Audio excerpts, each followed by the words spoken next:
दोस्तों नमस्कार। आपकी सफलता ही मेरा मिशन है। ज्ञान कोश एजुकेशन पर आपका अभिनंदन है।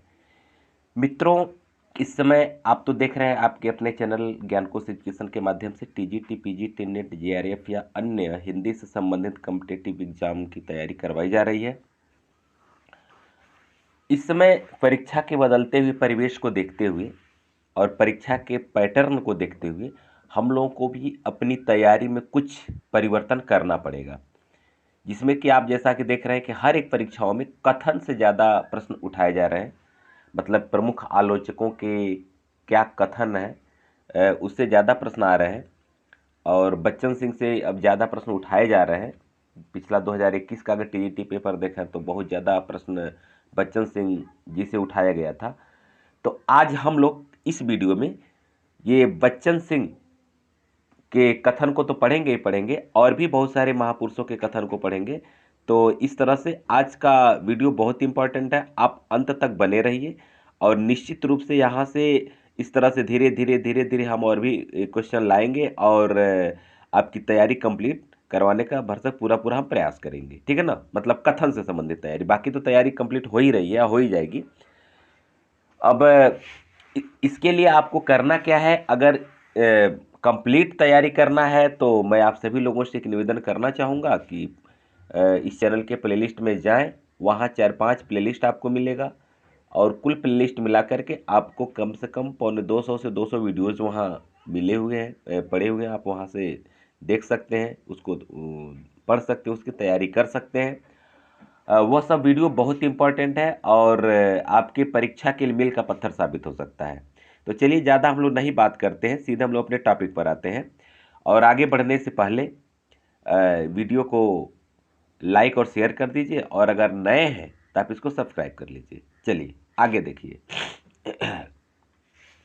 आत्मा और परमात्मा का गुप्त वाग्विलास रहस्यवाद है और वही छायावाद है। यह कथन किसका है? आत्मा और परमात्मा, ध्यान दीजिएगा, आत्मा और परमात्मा का गुप्त वाग विलास रहस्यवाद है। यह रामकुमार वर्मा का है। ठीक है ना? आगे देखिए। जिस प्रकार मैटर ऑफ फैक्ट का मतलब होता है इतिवृत्तात्मकता के आगे की चीज छायावाद है, उसी प्रकार छायावाद के आगे की चीज रहस्यवाद है। बहुत अच्छा कथन है, ये शांतिप्रिय द्विवेदी का कथन है। ठीक है ना? शांतिप्रिय द्विवेदी को भी हम लोग अब नकार नहीं सकते हैं, भले ही इनसे 1-2 प्रश्न ही आते हैं, लेकिन जिस तरह से अचानक पिछले परीक्षा में क्या हुआ कि बच्चन सिंह जी से ज़्यादा क्वेश्चन कथन से संबंधित उठा दिया गया था, तो फिर दिक्कत हो गया था। इसलिए हर एक विद्वानों के कथन को हम लोग फोकस करेंगे। चलिए आगे देखिए।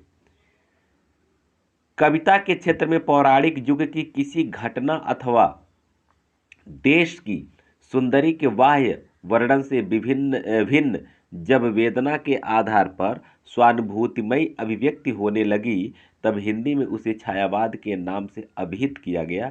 यह किसका कथन है? तो यह जयशंकर प्रसाद का। किसका है? जयशंकर प्रसाद का ये कथन है। ठीक है, आगे देखिए। छायावाद वस्तुतः कई काव्य प्रवृत्तियों का सामूहिक नाम है और वह उस राष्ट्रीय जागरण की काव्यात्मक अभिव्यक्ति है जो एक ओर पुरानी रूढ़ियों से मुक्ति पाना चाहता है और दूसरी ओर विदेशी पराधीनता से। यह कथन है नामवर सिंह का। यह कथन किसका है? नामवर सिंह का है। ठीक है ना? तो इसको आप बढ़िया से तैयार करेंगे। आगे देखिए। छायावाद एक शैली विशेष है जो लाक्षणिकता के प्रयोगों, अप्रस्तुत विधानों और अमूर्त उपमानों को लेकर चलती है। यह किसका कथन है? तो यह आचार्य रामचंद्र शुक्ल का कथन है।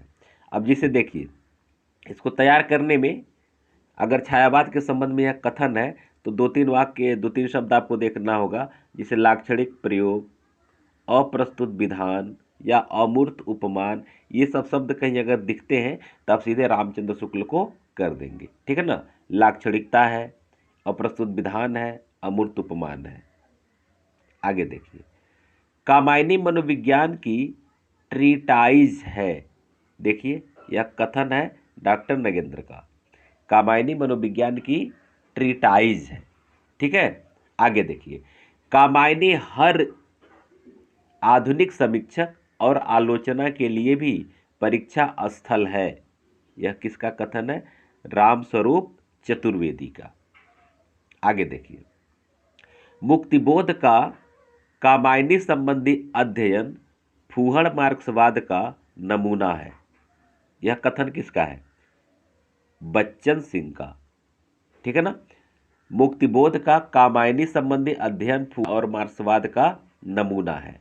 आगे देखिए, किसने कामायनी को कंपोजिशन की संज्ञा दी? कामायनी को कंपोजिशन की संज्ञा किसने दी? तो यह दिया रामस्वरूप चतुर्वेदी ने। ठीक है ना। आगे बढ़िए, कामायनी की धुरी जिस श्रद्धा पर आधारित है वह बदलते हुए युग की देन है। यह किसका कथन है? यह है बच्चन सिंह का। ठीक है। आगे देखिए, कामायनी के प्रकाशन हिंदी साहित्य की एक घटना। कामायनी का प्रकाशन हिंदी साहित्य का एक क्या है? घटना है। यह किसने कहा?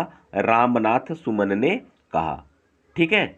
आगे बढ़िए, कामायनी के पांडुलिपि संस्करण का पुनर्प्रकाशन कब हुआ? पांडुलिपि संस्करण का पुनर्प्रकाशन पूछा जा रहा है, तो यह है 1971 में। कब हुआ था? 1971 में हुआ था। आगे बढ़िए, कामायनी जीवन की पुनर्रचना है। यह किसने कहा है? कामायनी जीवन की पुनर्रचना है, गजानन माधव मुक्तिबोध ने कहा है।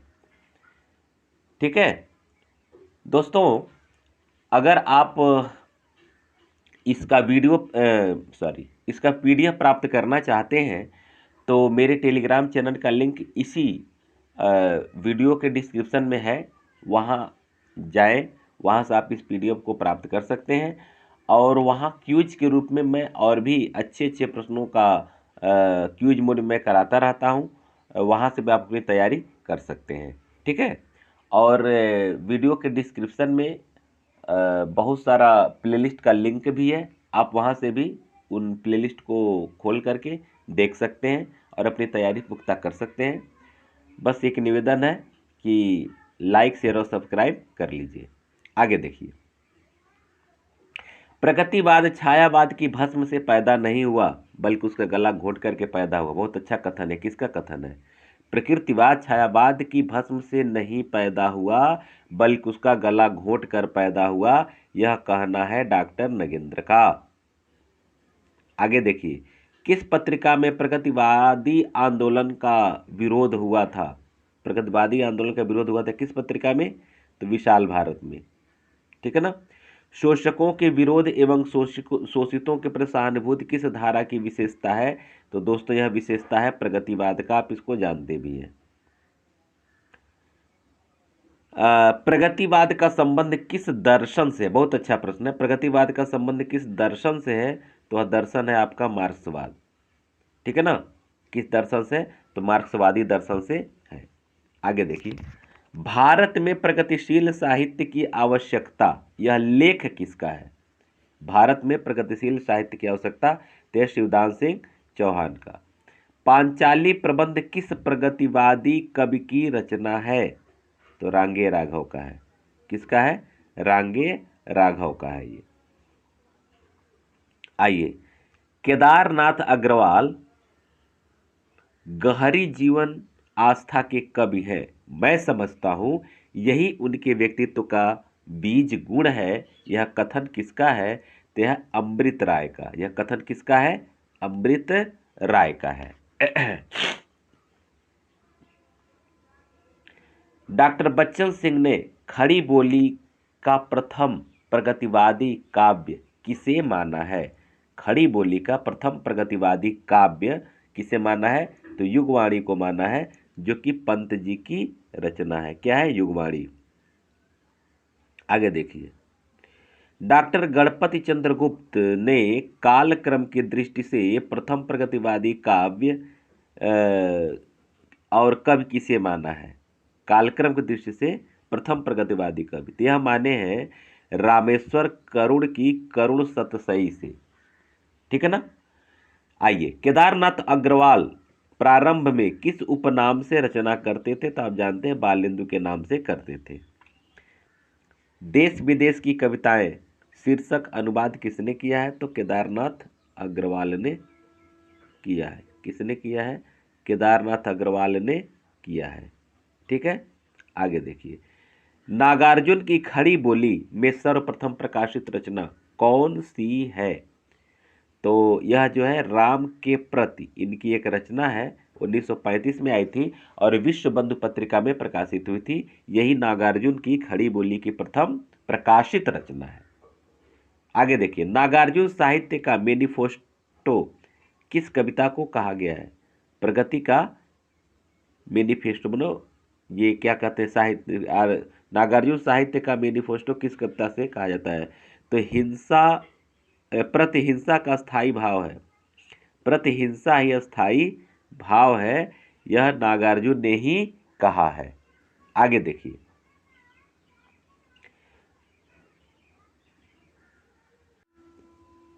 आइए आगे देखते हैं। नागार्जुन की कविताओं को नुक्कड़ कविता किसने कहा है? नागार्जुन की कविताओं को नुक्कड़ कविता किसने कहा है? तो यह कहा है डॉक्टर बच्चन सिंह ने। ठीक है ना। प्रगतिवाद का शलाका पुरुष कौन है? तो यह नागार्जुन है। गुनिया का यौवन किसकी कविता है? गुनिया का यौवन किसकी कविता है? तो यह है शिवमंगल सिंह सुमन का। किसका है?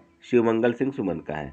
अवध का किसान कवि किसने किसको कहा? बहुत अच्छी प्रश्न है, बहुत अच्छा प्रश्न है। अवध का किसान कवि किसने किसको कहा है?